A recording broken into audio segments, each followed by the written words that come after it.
ഇന്നത്തെ വീഡിയോ നമ്മൾ നോക്കാൻ പോണത് how to trade like an institution. ഒരു ഇൻസ്റ്റിറ്റ്യൂഷൻസ് എങ്ങനെ ട്രേഡ് ചെയ്യുക, സെൻട്രൽ ബാങ്ക്സ് അല്ലെങ്കിൽ ഹെഡ്ജ് ഫണ്ട്സ് എങ്ങനെ ട്രേഡ് ചെയ്യുക, അതിൻ്റെ നമുക്ക് ഇങ്ങനെ നോക്കുന്നതിൻ്റെ അഡ്വാൻറ്റേജസ് എന്താണെന്ന് വെച്ച് കഴിഞ്ഞാൽ നമുക്ക് ഈ മാർക്കറ്റിൽ ഉദാഹരണം പറയുകയാണെന്നുണ്ടെങ്കിൽ മാർക്കറ്റ് എന്ന് പറഞ്ഞാൽ ബയേഴ്സ് ആൻഡ് സെല്ലേഴ്സിൻ്റെ ഒരു വാർ എന്ന് വേണമെങ്കിൽ നമുക്ക് പറയാം. ഇവിടെ കൂടുതലായിട്ട് പൈസ ആരുടെയിലാണോ ഉള്ളത് അവരുടെ ഫേവറബിൾ ആയിട്ടായിരിക്കും മാർക്കറ്റ് മൂവ് ചെയ്യുക. സോ സെൻട്രൽ ബാങ്ക്സ് അല്ലെങ്കിൽ ഹെഡ്ജ് ഫണ്ട്സ് അങ്ങനെയുള്ള ആൾക്കാരിൻ്റെ അങ്ങനെയുള്ള ഇൻസ്റ്റിറ്റ്യൂഷൻസിൻ്റെ അങ്ങനെയുള്ള പിന്നെ പറയണ ഇൻസ്റ്റിറ്റ്യൂഷൻസ് നമുക്ക് പറയാം. അപ്പോൾ അവരുടെ കയ്യിൽ ഒരുപാട് പൈസ ഉണ്ടാവും, അവരാണ് ഈ മാർക്കറ്റിൽ മൂവ് ചെയ്യുക. അപ്പോൾ ഇവർ മാർക്കറ്റിൽ എൻ്റർ ചെയ്യുന്ന സ്ഥലങ്ങളിൽ നമുക്ക് എൻ്റർ ചെയ്ത് കഴിഞ്ഞാൽ നമുക്ക് പ്രോഫിറ്റ് ഇല്ലേ. സോ അവർ പ്രോഫിറ്റിന് വേണ്ടിയിട്ടാണല്ലോ അവർ മാർക്കറ്റിൽ എൻ്റർ ചെയ്യണത്. സോ അവർ എൻ്റർ ചെയ്യുന്ന സമയത്ത് നമുക്ക് എൻ്റർ ചെയ്ത് കഴിഞ്ഞാൽ നമുക്ക് അതിനനുസരിച്ചിട്ട് നമുക്ക് ഫേവറബിൾ ആയിട്ട് മാർക്കറ്റ് മൂവ് ചെയ്യും. സോ അതെങ്ങനെയാണ് നമുക്ക് നോക്കാം, മാർക്കറ്റിൽ അനലൈസ് ചെയ്യണം അങ്ങനെയാണ് നോക്കാം. സോ ഗ്രാഫിലേക്ക് പോകാം. നമ്മൾ അനലൈസ് ചെയ്യണത് യൂറോ ജാപ്പനീസ് തന്നെയാണ്. ഇന്നത്തെ നമുക്ക് എടുത്തിരിക്കുന്നത് 1 ഡേ ടൈം ഫ്രെയിമാണ്. സോ നമുക്ക് ഇനീഷ്യലി ആദ്യം വേണ്ടത് ഡെയിലി ബയേഴ്സ് ആണ്. ഡെയിലി ബയേഴ്സ് മീൻസ് സിമ്പിളായിട്ട് പറഞ്ഞുതരാം, മാർക്കറ്റ് 1 ഡേ ടൈം ഫ്രെയിമിൽ മാർക്കറ്റ് എങ്ങോട്ടാണ് പോകുക എന്നുള്ളത് നമുക്കൊരു പ്രീ ഡിറ്റർമൈൻഡ് ആയിട്ട് നമുക്ക് അറിഞ്ഞു വെക്കണം. ഇത് മനസ്സിലാക്കാൻ വലിയ കോംപ്ലിക്കേഷൻസ് ആയിട്ടുള്ള പരിപാടിയൊന്നുമില്ല. നമുക്ക് നമ്മൾ ഈ 1 മിനിറ്റ് ടൈം ഫ്രെയിമിൽ നമുക്ക് അനലൈസ് ചെയ്യില്ലേ, 5 മിനിറ്റ് 1 മിനിറ്റ് ടൈം ഫ്രെയിമിൽ നമ്മൾ അനലൈസ് ചെയ്യണ പോലെ തന്നെ 1 ഡേ ടൈം ഫ്രെയിമിൽ നമുക്ക് കാണാം. അപ്പോൾ നമുക്ക് ഇപ്പോൾ ഈ ഒരു ഇതിൽ ഞാൻ ഉദാഹരണം കാണിച്ചു തരാം. ഇത് 1 ഡേ ടൈം ഫ്രെയിമിൽ ഒരു ലിക്വിഡിറ്റി സ്വീപ്പ് ചെയ്തിരിക്കണം. ഒരു സ്വിങ് ഹൈ മാർക്കറ്റ് സ്വീപ്പ് ചെയ്തു. മാർക്കറ്റ് ഒരു സ്വിങ് ഹൈ സ്വീപ്പ് ചെയ്ത് കഴിഞ്ഞാൽ മാർക്കറ്റ് അടുത്ത ഒബ്ജക്റ്റീവ് മാർക്കറ്റ് എവിടേക്കാണ്, അടുത്ത ലിക്വിഡിറ്റി എവിടെയുള്ളത്, ഈ ഒരു ഹൈയിലെ ലിക്വിഡിറ്റി സ്വീപ്പ് ചെയ്തു. ഇനി അടുത്ത ലിക്വിഡിറ്റി മാർക്കറ്റിൽ എവിടെയുള്ളത്, ഈ ഒരു സ്വിങ് ലോയിലാണ് മാർക്കറ്റിൽ അടുത്ത ലിക്വിഡിറ്റി ഉള്ളത്, ലിക്വിഡിറ്റി പോയിന്റ്. അല്ലാണ്ട് വേറെ ഒരു ലിക്വിഡിറ്റിയാണ് ഈ 1 ഡേ ടൈം ഫ്രെയിമിലെ ഈ ഒരു FVG. ഈ രണ്ട് ഭാഗത്തേക്കാണ് മാർക്കറ്റ് വരാനുള്ള പ്രോബബിലിറ്റി കൂടുതൽ. സോ നമുക്ക് ഈ ഒരു ഹൈ സ്വീപ്പ് ചെയ്ത് കഴിഞ്ഞതിന് ശേഷം ഈ ഒരു ഡേയ്സിലെല്ലാം നമുക്ക് മാർക്കറ്റ് ഡൗൺ ട്രെൻഡിക്കാണ് നമ്മൾ പ്രതീക്ഷിക്കേണ്ടത്. കാരണം ഇവിടുത്തെ ലിക്വിഡിറ്റി എടുത്തിട്ട് ഈ ബോഡി ഉണ്ടോ, ഈ ക്യാൻഡലിൻ്റെ ബോഡി ഈ ഒരു ലിക്വിഡിറ്റീൻ്റെ ഡൗണിക്കാണ് ക്ലോസ് ചെയ്തിട്ടുള്ളത്. അത് ബ്രേക്ക് ചെയ്ത് ക്ലോസ് ചെയ്തിട്ടില്ല. അപ്പോൾ ഈ ഒരു ദിവസം തന്നെ നമുക്ക് മനസ്സിലാവും മാർക്കറ്റ് ഡൗൺ സൈഡിലേക്ക് വരാനുള്ള പ്രോബബിലിറ്റിയാണ് കൂടുതൽ എന്ന് പറഞ്ഞിട്ട്. എന്നിട്ട് നമുക്ക് ഇനീഷ്യൽ ടാർഗറ്റ് എവിടെ വെക്കേണ്ടത്, ഇനീഷ്യൽ ടാർഗറ്റ് പറഞ്ഞാൽ ഈ ഒരു FVG ടച്ച് ചെയ്യണത് വരെ നമ്മുടെ എല്ലാ ദിവസവും നമ്മളെ സെൽ എൻട്രീസ് മാത്രമേ നോക്കാൻ പറ്റുള്ളൂ. മീൻസ് നമുക്ക് സെൽ എൻട്രീസ് ആണ് മാർക്കറ്റിൽ കൂടുതലായിട്ട് വർക്ക് ആവുക. ബൈ എൻട്രീസിനെയും വെച്ചിട്ട് സെൽ എൻട്രീസ് ആയിരിക്കും നമുക്ക് കൂടുതലായിട്ട് വർക്ക് ആവുക. അത് നമുക്ക് മനസ്സിലാക്കാൻ വേണ്ടിയിട്ടാണ് നമ്മൾ 1 ഡേ ടൈം ഫ്രെയിമിൽ അനലൈസ് ചെയ്യുന്നത്. അപ്പോൾ ഇതിവിടെ നോക്ക്, 1 2 3 4 5 ദിവസം മാർക്കറ്റ് ഡൗണിക്കാണ് വന്നിരിക്കുന്നത്. ഈ 5 ദിവസത്തിലെ 1 ഡേ മാത്രം, ഒരു ദിവസം മാത്രം ഗ്രീൻ ക്യാൻഡിൽ വന്നിട്ടുണ്ട്. കണ്ടോ, ഈ ഒരു ക്യാൻഡിൽ മാത്രം ഗ്രീൻ ക്യാൻഡിൽ വന്നിട്ടുണ്ട്. സോ നമുക്ക് ഈ ഒരു ദിവസം മാത്രം നമുക്ക് ലോസ് പ്രതീക്ഷിക്കാം. മാർക്കറ്റിൽ എല്ലാ ദിവസവും പ്രോഫിറ്റ് ആവണമെന്നില്ല. Trading is like A probability. ഇപ്പോൾ ഒരു കോയിൻ ഫ്ലിപ്പ് ചെയ്യുന്ന സമയത്ത് നമ്മൾ ഒരേ ഫോഴ്സിൽ ഒരു കോയിൻ ഫ്ലിപ്പ് ചെയ്ത് കഴിഞ്ഞു എന്ന് വെച്ച് കഴിഞ്ഞാൽ എത്ര തവണ ഹെഡ് വരാനുള്ള ചാൻസ് ഉണ്ട്. അതേപോലെയാണ് നമ്മൾ ട്രേഡിങ്ങിൽ കണക്കാക്കുക. സോ ഇതിനെക്കുറിച്ച് ഞാൻ സെപ്പറേറ്റ് ആയിട്ടൊരു വീഡിയോ വേറെ ചെയ്യാം കേട്ടോ, ആ ടോപ്പിക്കിലേക്ക് പോകണമെന്നില്ല. സോ നമുക്ക് ഇന്നത്തെ ദിവസത്തെ അനലൈസ് നമുക്ക് നോക്കാം. ഇന്നത്തെ ദിവസം നമ്മുടെ അപ്പോൾ ഒബ്ജക്റ്റീവ് എവിടേക്കാണ്, മാർക്കറ്റ് ഡൗൺ സൈഡിലേക്കാണ് വരുന്നതാണ് നമ്മുടെ ഒബ്ജക്റ്റീവ്. കാരണം നമ്മുടെ വ്യൂ എന്ന് വെച്ച് കഴിഞ്ഞാൽ ഈ ഒരു FVGയിലേക്ക് വരുന്നത് വരെ നമ്മൾ ഡൗൺ സൈഡിലേക്കാണ് മാർക്കറ്റിൽ എടുത്തുകൊണ്ടിരിക്കുക. ഡൗൺ എൻട്രീസ് മാത്രമായിരിക്കും നമ്മൾ എടുത്തുകൊണ്ടിരിക്കുക. ഓക്കെ, നമുക്ക് 1 ഡേ ടൈം ഫ്രെയിമിൽ ഡെയിലി ബയേഴ്സ് കിട്ടി. ഡെയിലി ബയേഴ്സ് മാർക്കറ്റ് ഡൗൺ സൈഡിലേക്ക് വരുന്നതാണ്.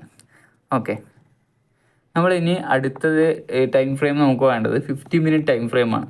50 മിനിറ്റ് ടൈം ഫ്രെയിമിലേക്ക് നമ്മൾ മാർക്കറ്റ് ഷിഫ്റ്റ് ചെയ്തു. നോക്കിക്കോട്ടെ, ഇന്നത്തെ ഡേറ്റാണ് 19 ഇന്നത്തെ ഡേറ്റാണ്. അപ്പോൾ 50 മിനിറ്റ് ടൈം ഫ്രെയിമിലേക്ക് ഷിഫ്റ്റ് ചെയ്തു. 50 മിനിറ്റ് ടൈം ഫ്രെയിമിലേക്ക് ഷിഫ്റ്റ് ചെയ്തിട്ട് നമുക്ക് ഒരു സ്പെസിഫിക് ടൈം ഓഫ് ദി ഡേയിലാണ് നമ്മൾ ട്രേഡ് ചെയ്യുക.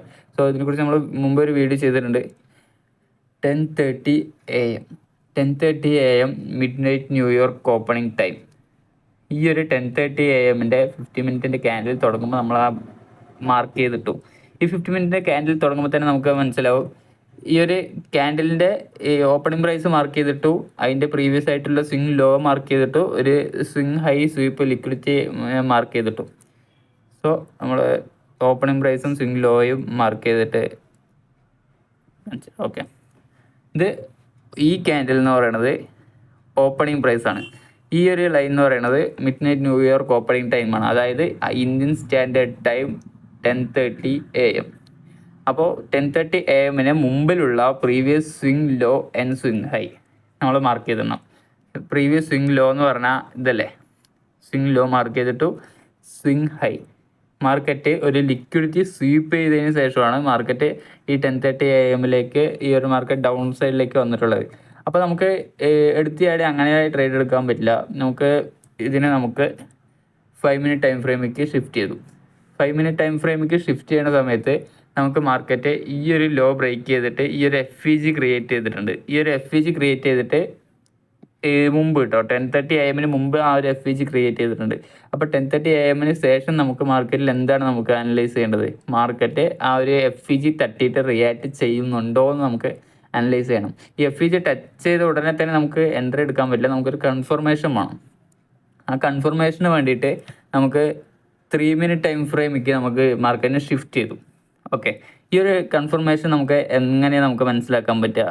ഒരു ബിയറിഷ് MSS മാർക്കറ്റിൽ വേണം, വിത്ത് ഡിസ്പ്ലേസ്മെൻറ്റോടുകൂടി വിത്ത് ആൻഡ് FEGയോട് കൂടിയിട്ട് ബിയറിഷ് MSS വേണം. ഡിസ്പ്ലേസ്മെൻറ്റോട് കൂടി ഒരു bearish MSS with and FEG അങ്ങനെ ഒരു ഉണ്ടായിട്ടുണ്ടോ നമുക്ക് നോക്കാം. ഇതിൽ കാണാൻ പറ്റുന്നുണ്ടോ നമുക്ക്? ഒരു സ്വിംഗ് ലോ മാർക്കറ്റ് ബ്രേക്ക് ചെയ്തു വിത്ത് ആൻഡ് ഡിസ്പ്ലേസ്മെൻറ്റ്.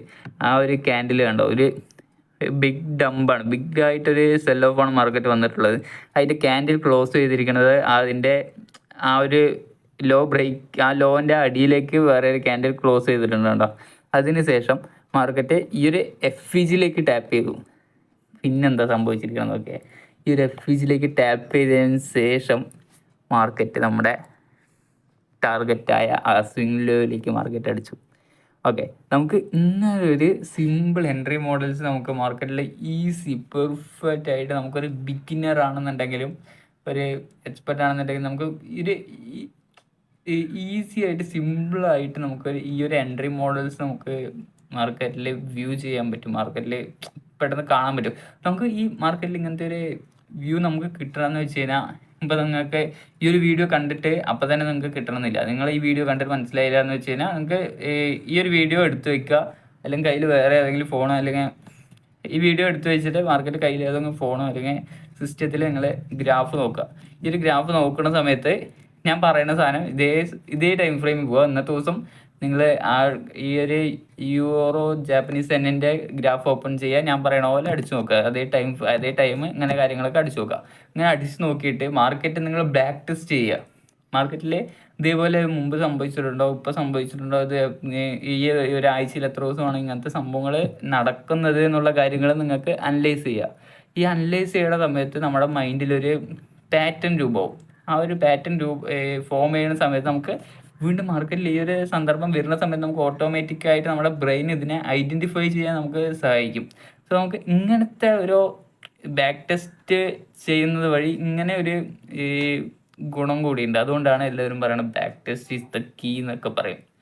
ബാക്ക് ടെസ്റ്റ് ചെയ്താലാണ് നമുക്ക് കൂടുതൽ എക്സ്പീരിയൻസ് മാർക്കറ്റിൽ ഫോം ചെയ്യുള്ളൂ. ബാക്ക് ടെസ്റ്റ് ചെയ്തതിന് ശേഷമാണ് നമ്മൾ ഫോർവേഡ് ടെസ്റ്റിംഗ് ചെയ്യുക. ഫോർവേഡ് ടെസ്റ്റിംഗ് മീൻസ് റിയൽ മാർക്കറ്റിൽ ബാക്ക് ടെസ്റ്റ് ചെയ്തുകൊണ്ടിരിക്കുന്ന സമയത്ത് നമുക്ക് ഓൾറെഡി ഉള്ള ഡാറ്റ ആയിരിക്കും നമുക്ക് കാണുക. നമ്മൾ പഠിക്കുന്ന സമയത്ത് ഓൾറെഡി ഉള്ള ഡാറ്റ ആയിരിക്കും നമുക്ക് കാണുക. അപ്പം എന്നിട്ട് നമ്മൾ ഫോർവേഡ് ടെസ്റ്റ് ചെയ്യും. ഫോർവേഡ് ടെസ്റ്റ് ചെയ്യുന്ന സമയത്ത് നമുക്ക് മാർക്കറ്റിൽ ഫോം ആവുന്ന ഡാറ്റ, നമ്മൾ ബാക്ക് ടെസ്റ്റ് ചെയ്ത ഡാറ്റ നമ്മുടെ മൈൻഡിലുണ്ട്. അപ്പോൾ മാർക്കറ്റിൽ ഫോം ആവുന്ന സമയത്ത് ഈ ബാക്ക് ടെസ്റ്റ് ചെയ്ത ഡാറ്റയായിട്ട് ലിങ്ക് ചെയ്യാൻ പറ്റും. സോ നമുക്ക് മനസ്സിലാകും ഇതാണ് മാർക്കറ്റിൽ സംഭവിക്കാൻ പോണത്. അപ്പോൾ നമുക്ക് ഈ ഒരു ഇങ്ങനെയൊക്കെ എടുക്കുന്ന സമയത്ത് നമുക്ക് ഇൻസ്റ്റിറ്റ്യൂഷൻസ് എവിടെ നിന്നാണ് ട്രേഡ് എടുക്കണം നമുക്ക് മനസ്സിലാക്കാൻ പറ്റും. സോ ഇവിടുന്ന് ഇൻസ്റ്റിറ്റ്യൂഷൻസ് എന്തുകൊണ്ടാണ് ട്രേഡ് എടുക്കണമെന്ന് പറയാൻ കാരണം എന്താണോ മനസ്സിലായോ? ഇവിടുന്ന് എടുത്തു കഴിഞ്ഞതിന് ശേഷം മാർക്കറ്റ് അതിൻ്റെ ഓപ്പോസിറ്റ് മാർക്കറ്റ് പോവില്ല. കാരണം എന്താ? അതിൻ്റെ മാർക്കറ്റ് ഓപ്പോസിറ്റ് പോയി കഴിഞ്ഞ് കഴിഞ്ഞാൽ അവർക്ക് ലോസാണ് വരിക. അവർക്ക് ലോസ് വന്നു കഴിഞ്ഞാൽ എന്താവും? അവർക്ക് ലോസ് വരാൻ അവർ വിടില്ല. അവരുടെ ലോസ് വരികയാണെന്നുണ്ടെങ്കിൽ അവരുടെ വേറെ ഫണ്ട് യൂസ് ചെയ്തിട്ട് അവർ മാർക്കറ്റ് ഡൗണിക്ക് തന്നെ പുഷ് ചെയ്യും. ഡൗണിക്ക് പുഷ് ചെയ്തിട്ട് അതിൻ്റെ ഒരു ലിക്വിഡിറ്റി അല്ലെങ്കിൽ അതിൻ്റെ ഒരു ടാർഗറ്റ് പോയിന്റിലേക്ക് എത്തുന്നവരെ അവർ മാർക്കറ്റ് പുഷ് ചെയ്ത് അവൻ്റെ എക്സിറ്റ് ആവാൻ നോക്കും. സോ അവർ എക്സിറ്റ് ചെയ്യണ സമയത്ത് നമുക്ക് എക്സിറ്റ് ചെയ്യാം, അവർ എൻ്റർ ആവണ സമയത്ത് നമുക്ക് എൻ്റർ ആവാം. ഇങ്ങനെ ഒരു കാര്യം നമുക്ക് സിമ്പിളായിട്ട് ഓർഡർ ഫ്ലോ അനലൈസ് ഒക്കെ യൂസ് ചെയ്ത് നമുക്ക് സൂപ്പറായി കണ്ടുപിടിക്കാൻ പറ്റും. അതിന് നമുക്ക് ഇനീഷ്യലായിട്ട് വേണ്ടത് ഡെയിലി ബയേഴ്സ് ആണ്. നമുക്ക് ഡെയിലി 1 ഡേ ടൈം ഫ്രെയിമിൽ നമുക്ക് മാർക്കറ്റ് എങ്ങോട്ടാണ് പോകണത്, അല്ലെങ്കിൽ ഹയർ ടൈം ഫ്രെയിമിൽ വീക്ക്ലി ടൈം ഫ്രെയിം, പിന്നെ 1 ഡേ ടൈം ഫ്രെയിം, ഈ ഒരു ഹയർ ടൈം ഫ്രെയിംസിൽ മാർക്കറ്റ് എങ്ങോട്ടാണ് പോകുകയാണെന്ന് നമുക്ക് മനസ്സിലായി കഴിഞ്ഞു കഴിഞ്ഞാൽ ട്രേഡിങ് ഈസ് ലൈക്ക് ഈസി ആയിട്ടുള്ളൊരു തിങ് ആയിട്ട് നമുക്ക് കാണാൻ പറ്റും. അപ്പം നിങ്ങൾക്ക് മനസ്സിലാക്കാൻ പറ്റും ഇതൊരു നിങ്ങൾ വിചാരിച്ച പോലെ, നിങ്ങൾ പ്രെഡിക്റ്റ് ചെയ്ത പോലെ മാർക്കറ്റ് മൂവ് ചെയ്യാൻ തുടങ്ങുന്ന പോലെ നിങ്ങൾക്ക് ഫീൽ ചെയ്യും. അതുവരെ നമുക്ക് ഹാർഡ് വർക്ക് തന്നെ ചെയ്യണം, ബാക്ക് ടെസ്റ്റ് ചെയ്യണം, ഫോർവേഡ് ടെസ്റ്റ് ചെയ്യണം. ഓക്കെ, ഇന്നത്തെ വീഡിയോയിൽ പറഞ്ഞ കാര്യങ്ങളൊക്കെ മനസ്സിലായത് തോന്നും. അടുത്ത വീഡിയോ കാണുന്നവരെ ഓക്കെ, ബൈ.